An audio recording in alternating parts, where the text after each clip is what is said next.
his mind. Learn to recognize omens and follow them, the old king had said. An omen, the boy smiled to himself. He picked up the 2 stones and put them back in his pouch. He didn't consider mending the hole. The stones could fall through any time they wanted. He had learned that there were certain things one shouldn't ask about so as not to flee from one's own personal legend. I promised that I would make my own decisions, he said to himself. But the stones had told him that the old man was still with him, and that made him feel more confident. He looked around at the empty plaza again, feeling less desperate than before. This wasn't a strange place. It was a new one. After all, what he had always wanted was just that, to know new places. Even if he never got to the pyramids, he had already traveled farther than any shepherd he knew. Ah, if they only knew how different things are just 2 hours by ship from where they are, he thought. Although his new world at the moment was just an empty marketplace, he had already seen it when it was teeming with life, and he would never forget it. He remembered the sword. It hurt him a bit to think about it, but he had never seen one like it before. As he mused about these things, he realized that he had to choose between thinking of himself as the poor victim of a thief and as an adventurer in quest of his treasure. I'm an adventurer looking for treasure, he said to himself. He was shaken into wakefulness by someone. He had fallen asleep in the middle of the marketplace, and life in the plaza was about to resume. Looking around, he sought his sheep, and then realized that he was in a new world. But instead of being saddened, he was happy. He no longer had to seek out food and water for the sheep. He could go in search of his treasure instead. He had not a cent in his pocket, but he had faith. He had decided the night before that he would be as much an adventurer as the ones he had admired in books. He walked slowly through the market. The merchants were assembling their stalls, and the boy helped a candy seller to do his. The candy seller had a smile on his face. He was happy, aware of what his life was about, and ready to begin a day's work. His smile reminded him of the old man, the mysterious old king he had met. This candy merchant isn't making candy so that later he can travel or marry a shopkeeper's daughter. He's doing it because it's what he wants to do, thought the boy. He realized that he could do the same thing that the old man had done, sense whether a person was near or far from his personal legend, just by looking at them. It's easy, and yet I've never done it before, he thought. When the stall was assembled, the candy seller offered the boy the first sweet he had made for the day. The boy thanked him, ate it, and went on his way. When he had gone only a short distance, he realized that while they were erecting the stall, one of them had spoken Arabic and the other Spanish, and they had understood each other perfectly well. There must be a language that doesn't depend on words, the boy thought. I've already had that experience with my sheep, and now it's happening with people. He was learning a lot of new things. Some of them were things that he had already experienced and weren't really new, but that he had never perceived before. And he hadn't perceived them because he had become accustomed to them. He realized, if I can learn to understand this language without words, I can learn to understand the world. Relaxed and unhurried, he resolved that he would walk through the narrow streets of Tangier. Only in that way would he be able to read the omens. He knew it would require a lot of patience, but shepherds know all about patience. Once again, he saw that in that strange land, he was applying the same lessons he had learned with his sheep. All things are one, the old man had said. The crystal merchant awoke with the day, and felt the same anxiety that he felt every morning. He had been in the same place for 30 years, a shop at the top of a hilly street where few customers passed. Now it was too late to change anything. The only thing he had ever learned to do was to buy and sell crystal glassware. There had been a time when many people knew of his shop. Arab merchants, French and English geologists, German soldiers who were always well heeled. In those days, it had been wonderful to be selling crystal, and he had thought how he would become rich and have beautiful women at his side as he grew older. But as time passed, Tangier had changed. The nearby city of Ceuta had grown faster than Tangier, and business had fallen off.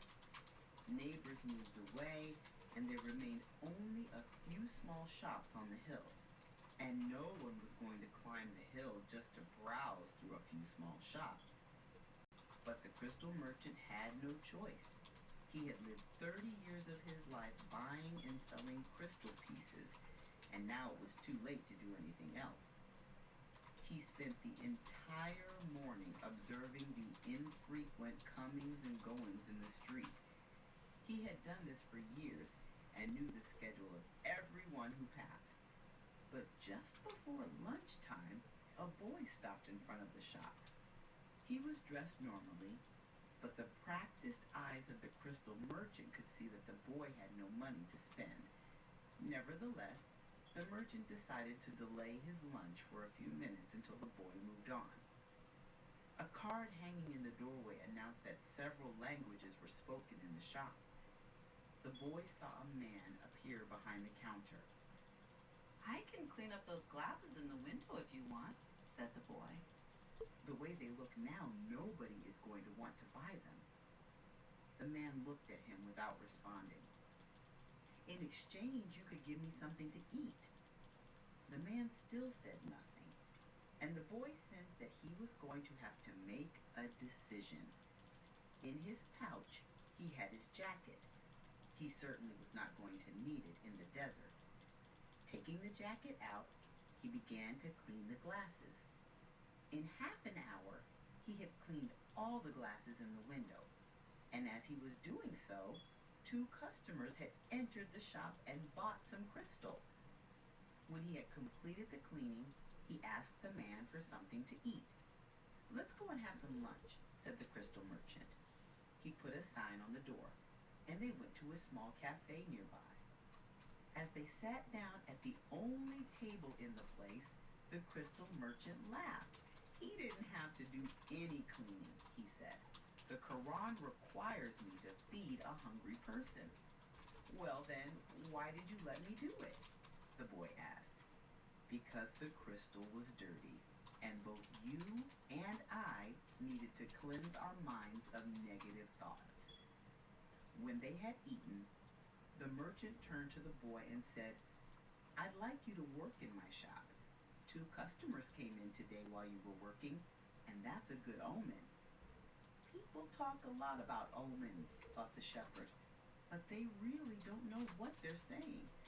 Just as I hadn't realized that for so many years I had been speaking a language without words to my sheep. "Do you want to go to work for me?" the merchant asked. "I can work for the rest of today," the boy answered. "I'll work all night until dawn, and I'll clean every piece of crystal in your shop. In exchange, I need money to get to Egypt tomorrow." The merchant laughed. "Even if you cleaned my crystal for an entire year, even if you earned a good commission selling every piece, you would still have to borrow money to get to Egypt.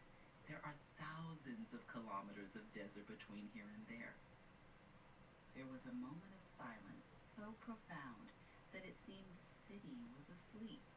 No sound from the bazaars, no arguments among the merchants, no men climbing to the towers to chant, no hope, no adventure, no old kings or personal legends, no treasure, and no pyramids. It was as if the world had fallen silent because the boy's soul had. He sat there, staring blankly through the door of the cafe, wishing that he had died and that everything would end forever at that moment. The merchant looked anxiously at the boy. All the joy he had seen that morning had suddenly disappeared. "I can give you the money you need to get back to your country, my son," said the crystal merchant. The boy said nothing. He got up, adjusted his clothing, and picked up his pouch. "I'll work for you," he said. And after another long silence, he added, "I need money to buy some sheep." Part 2. The boy had been working for the crystal merchant for almost a month, and he could see that it wasn't exactly the kind of job that would make him happy. The merchant spent the entire day mumbling behind the counter, telling the boy to be careful with the pieces and not to break anything. But he stayed with the job because the merchant, although he was an old grouch, treated him fairly. The boy received a good commission for each piece he sold and had already been able to put some money aside. That morning he had done some calculating. If he continued to work every day as he had been doing, he would need a whole year to be able to buy some sheep. "I'd like to build a display case for the crystal," the boy said to the merchant. "We could place it outside and attract those people who pass at the bottom of the hill." "I've never had one before," the merchant answered. "People will pass by and bump into it, and pieces will be broken." "Well, when I took my sheep through the fields, some of them might have died if we had come upon a snake, but that's the way life is with sheep and shepherds." The merchant turned to a customer who wanted 3 crystal glasses. He was selling better than ever, as if time had turned back to the old days when the street had been one of Tangier's major attractions. "Business is really improved," he said to the boy after the customer had left. "I'm doing much better, and soon you'll be able to return to your sheep. Why ask more out of life?" "Because we have to respond to omens," the boy said, almost without meaning to. Then he regretted what he had said, because the merchant had never met a king. "It's called the principle of favorability, beginner's luck, because life wants you to achieve your personal legend," the old king had said. But the merchant understood what the boy had said.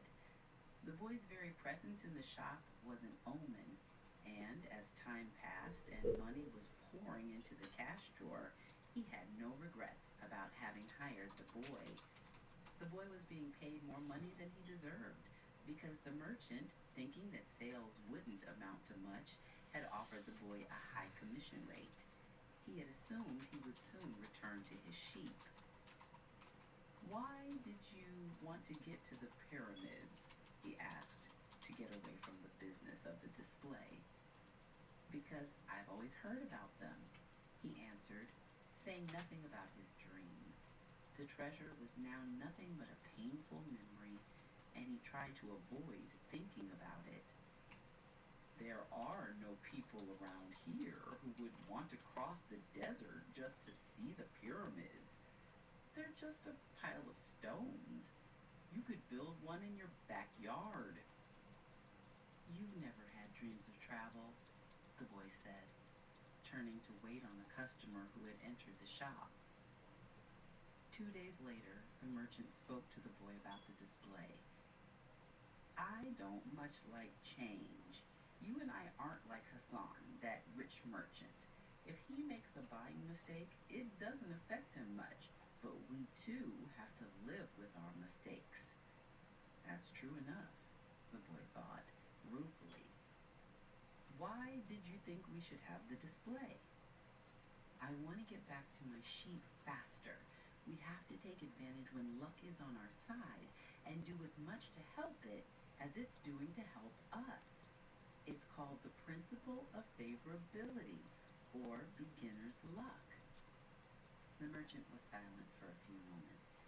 Then he said, The Prophet gave us the Quran and left us just 5 obligations to satisfy in our lives. The most important is to believe in only the one true God. The others are to pray 5 times a day, fast during Ramadan, and be charitable to the poor. He stopped there. His eyes filled with tears as he spoke of the Prophet. He was a devout man, and even with all his impatience, he wanted to live his life in accordance with Muslim law. What's the 5th obligation? The boy asked. 2 days ago, you said that I had never dreamed of travel. The 5th obligation of every Muslim is a pilgrimage. We are obliged at least once in our lives to visit the holy city of Mecca. Mecca is a lot farther away than the pyramids. When I was young, all I wanted to do was put together enough money to start this shop. I thought that someday I'd be rich and could